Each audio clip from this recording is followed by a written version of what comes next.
بسم اللہ الرحمن الرحیم نحمدہ و نصلی علی رسولہ الکریم۔ پرون، لابسٹر، کیکڑا وغیرہ کھانا حلال ہے یا نہیں؟ Thanks for watching. Don't forget to like, share and subscribe to Khizri Ways.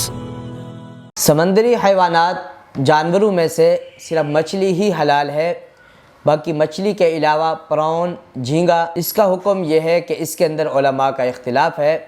کچھ علماء کے نزدیک یہ مچھلی کی قسم میں سے ہے اور کچھ علماء کے نزدیک یہ مچھلی کی قسم میں سے نہیں ہے۔ جن علماء کے نزدیک یہ مچھلی کی قسم میں سے ہے تو ان کے نزدیک اس کا کھانا حلال ہے، اور جن علماء کے نزدیک یہ مچھلی کی قسم میں سے نہیں ہے تو ان علماء کے نزدیک اس کا کھانا حلال نہیں ہے، مکروہ ہے، حرام ہے۔ بہرحال اس میں اختلاف کی وجہ سے اس کے حکم کے اندر تخفیف آ جاتی ہے، تو اسی لیے اگر کوئی بندہ کھا رہا ہے تو اس کے اوپر شدت سے نکیر بھی نہ کی جائے، یعنی اسے یہ بھی نہ کہا جائے کہ آپ حرام چیز کھا رہے ہو، تانے بھی نہ دیا جائے، اور اسی طریقے سے اگر کوئی بندہ نہیں کھا رہا تو اسے زبردستی کھلانے کی کوشش بھی نہ کی جائے۔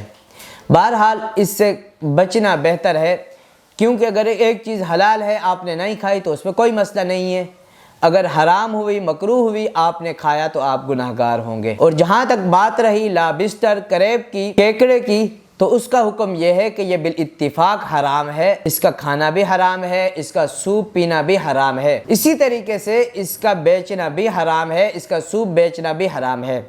سردیوں کے دنوں کے اندر بہت سے مسلمان اس کا سوپ پی رہے ہوتے ہیں، اس کو کھا رہے ہوتے ہیں، یا اسی طریقے سے بہت سے مسلمان اس کو بیچ رہے ہوتے ہیں، اس کا سوپ بیچ رہے ہوتے ہیں، تو یہ حرام چیز ہے، اسی لیے اس سے بچنا اور اجتناب کرنا ضروری ہے۔